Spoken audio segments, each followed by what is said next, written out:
அனைவருக்கும் வணக்கம். இது உங்கள் கிரண் பயிற்சி மையம்.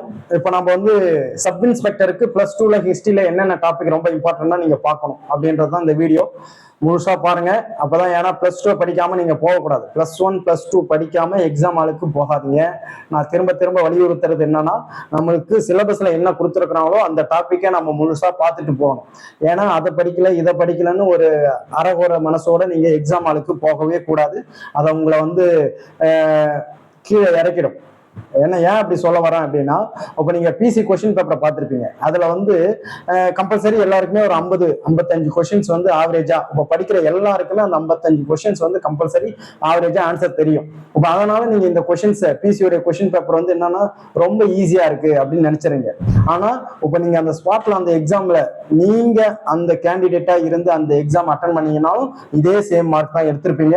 மீதி 15 மார்க் உடைய கொஸ்டின்ஸ் எங்க போச்சு அப்படின்னா, நீங்க பண்ண கேர்லெஸ் மிஸ்டேக்கால போயிருக்கும். ஏன்னா ஒரு தெளிவு இல்லாம படிக்கிறது அந்த 15 கொஸ்டின்ஸை உங்களை கீழே இறக்கிறோம். இப்பயும் நான் என்ன சொல்றேன்னா, நீங்க படிப்பீங்க, ஆவரேஜா பாஸ் பண்ணுவீங்க, பிசிக்கல் போவீங்க, ஆனா போஸ்டிங் வாங்க மாட்டீங்க.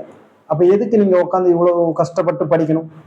இப்போ டிபார்ட்மெண்ட் கேண்டிடேட்டாலாம் எம்எல் போட்டு படிக்கிறீங்க. உங்களுடைய வேலை அவ்வளோ கஷ்டமான வேலைக்கு நடுவுலையும் நீங்க உட்காந்து என்ன பண்றீங்க? சப் இன்ஸ்பெக்டர் ஆகணும் அப்படின்ற ஒரு வெறியில நீங்க ரொம்ப முக்கியத்துவம் கொடுத்து படிக்கிறீங்க. அப்ப முக்கியத்துவம் கொடுத்து படிக்கிற நாம போஸ்டிங் வாங்கினாதான் அதுக்கான அடையாளமே இருக்கும். அதனால நாம பேருக்கு படிக்கணும் அப்படின்னு இல்லாம போஸ்டிங் வாங்கணும். இப்ப அதுக்கு என்னென்ன பண்ணணும்? இப்போ ப்ரீவியஸ் கொஸ்டின் பேப்பர்லாம் பார்க்கணும். ப்ரீவியஸ் கொஸ்டின் பேப்பர்லாம் பார்த்துட்டு, இப்ப 80 ஜிகேல உங்களுக்கு கம்பல்சரி, இப்ப படிக்கிற எல்லாருக்குமே நீங்க கம்பல்சரி ஒரு 55 ஜிகே ஈஸியா உங்களுக்கு அடிக்க வரும். அப்ப இதை பார்த்துட்டு உடனே இந்த கொஸ்டின் பேப்பர் ரொம்ப ஈஸி அப்படின்னு சொல்லிட்டு நீங்க மைண்ட்ல என்ன பண்ணிக்கிறீங்கன்னா, கொஸ்டின் பேப்பர் இப்படிதான் கேட்பாங்க, ஏன்னா ஈஸியா இருக்கும், அவ்வளோ டஃபா இருக்காது. யாருக்கு ஈஸி அப்படின்னு பாத்தீங்கன்னா, நல்லா படிச்சவங்களுக்கு மட்டும்தான் ஈஸி. நல்லா படிக்கிறாங்க, அப்ப அவங்களுக்கு தான் அந்த கொஸ்டின் பேப்பர் ஈஸி. இப்ப 80க்கு 75 ஜிகேவோட மேல போட்டீங்க அப்படின்னா அப்பதான் அதுதான் உங்களுக்கு ஈஸி. இல்லைன்னா அது உங்களுக்கு கஷ்டம் தான். ஏன்னா 55 ஜிகே தானே போடுறீங்க. அப்ப 55 ஜிகே போட்டீங்கன்னா மீதி 25 ஜிகே எங்க போச்சு? அப்ப அந்த 25 ஜிகே உங்களுக்கு தெரியல தானே, அப்ப அது கஷ்டம். அப்ப இது மாதிரி எடுத்தீங்கன்னா உங்களால போஸ்டிங் வாங்க முடியாது. அதுக்கு தான் நான் என்ன சொல்ல வரேன் அப்படின்னா, இப்ப சிலபஸ் வைஸா எடுத்துக்கங்க. சிலபஸ்ல சிந்து சமவெளியில இக்காலத்து வரைக்கும் உங்களுக்கு ஹிஸ்டரின்னு கொடுத்துட்டாங்க. நம்ம எல்லா ஹிஸ்டரியும் படிக்க போறது கிடையாது. இப்ப நீங்க 10th படிக்கிறீங்க அப்படிங்க, 10th ஹிஸ்டரியோடைய அட்வான்ஸ் தான் 12th. 10th history advance. ஏன்னா நீங்க எப்பயுமே ஹிஸ்டரியை பொறுத்த வரைக்குமே மனப்பாடம் பண்ணக்கூடாது. இப்ப மனப்பாடம் பண்ணீங்கன்னா உங்களால மறந்து போயிடும். அப்ப 1920 ஒத்துழையாமை இயக்கம், 1942 வெள்ளையணை வெளியேறு, 1930 சட்ட மறுப்பு அப்படின்னு நீங்க உட்காந்து மனப்பாடம் பண்ணீங்கன்னா ஹிஸ்டரியை பொறுத்த வரைக்குமே உங்களுக்கு சரியா ஆன்சர் பண்ண வராது. ஹிஸ்டரியை பொறுத்த வரைக்குமே அது ஒரு வரலாறு, ஈவெண்ட். அப்படியே ஈவெண்டா நீங்க கதை மாதிரி அப்படியே வரணும். அதுக்கு தான் இப்ப நீங்க 10th ஹிஸ்டரியும் +2 ஹிஸ்டரியும் கம்பேர் பண்ணிக்கணும். 10th ஹிஸ்டரியோட அட்வான்ஸ் அதுதான் +2. அப்ப நீங்க கம்பேர் பண்ணி படிக்குள்ள, இப்ப காந்தி எப்ப வந்தாரு? இப்ப 1915 வந்தாரு. அதுல இருந்து அவருடைய காலகட்டங்கள், என்னென்ன இயக்கம், என்னென்ன போராட்டம் பண்ணாரு, ஏன் அந்த போராட்டம் தோல்வியை தழுவிச்சு அப்படின்னு சொல்லிட்டு அழகா கொடுத்துருப்பாங்க. இப்ப நீங்க அதை லைன் பை லைனா படிக்கக்குள்ள ஒரு கதையே உங்களுக்கு மனசுல ஆள் மனசுல அப்படியே நின்றோம். அப்ப அதுக்கு நீங்க வருஷம் படிக்க தேவை. இதை பாருங்க, இப்ப இந்தியாவில் தேசியத்தின் எழுச்சி அப்படின்னு கொடுத்துருக்காங்க. அப்ப இந்தியாவில இப்ப தேசியம், இப்ப இந்தியாவில எந்த காலகட்டத்தில இருந்து நம்மளுடைய விடுதலைக்காக போராட ஆரம்பிச்சாங்க, அப்ப அது மாதிரி புரியுதுங்களா? அப்ப இதுல இருந்தே உங்களுக்கு அந்த சமூக சமய சீர்திருத்த இயக்கம் வந்துடும். அப்ப 10th நீங்க படிக்கிற பாடத்தை இதை அட்வான்ஸா அப்படியே பார்ப்பீங்க.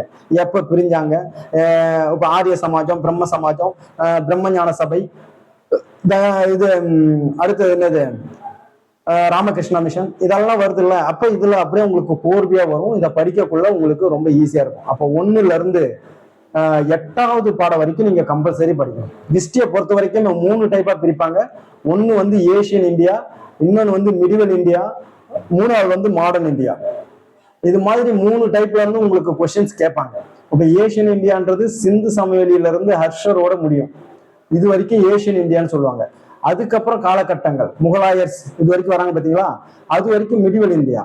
அதுக்கப்புறம் நம்ம இந்திய தேசிய இயக்கத்துக்காக காங்கிரஸ்ல இருந்து அதுக்கு முன்னாடி ஆங்கிலேயர்கள் வந்தாங்க பாருங்க, அதுல இருந்து மாடர்ன் இந்தியா. இப்ப அதுல நீங்க இதெல்லாம் ரொம்ப படிக்கணும். இந்த மூணுமே நீங்க என்ன பண்ணணும், படிக்கணும். அதுக்கு தான் 11th 12th ஹிஸ்டரியை நீங்க படிச்சீங்க அப்படின்னா உங்களுக்கு நல்ல கிளியரான ஒரு வரலாறுல சூப்பரான ஒரு தெரிஞ்சுக்கும். எப்பயுமே வரலாறை பொறுத்த வரைக்குமே நம்ம எக்ஸாமுக்கு படிக்கணும்ன்றத விட அந்த வரலாறை நம்ம நிறைய தெரிஞ்சுக்கணும் அப்படின்ற ஒரு இன்வால்மெண்ட்டோட படிங்க. நிறைய விஷயம் உங்களை கை கொடுக்கும். அதுக்கு அடுத்தது பாருங்க, இப்ப தீவிர தேசியவாதத்தின் எழுச்சி, சுதேசி இயக்கம். அப்ப சுதேசி இயக்கம் அதை பத்தி படிக்க போறீங்க.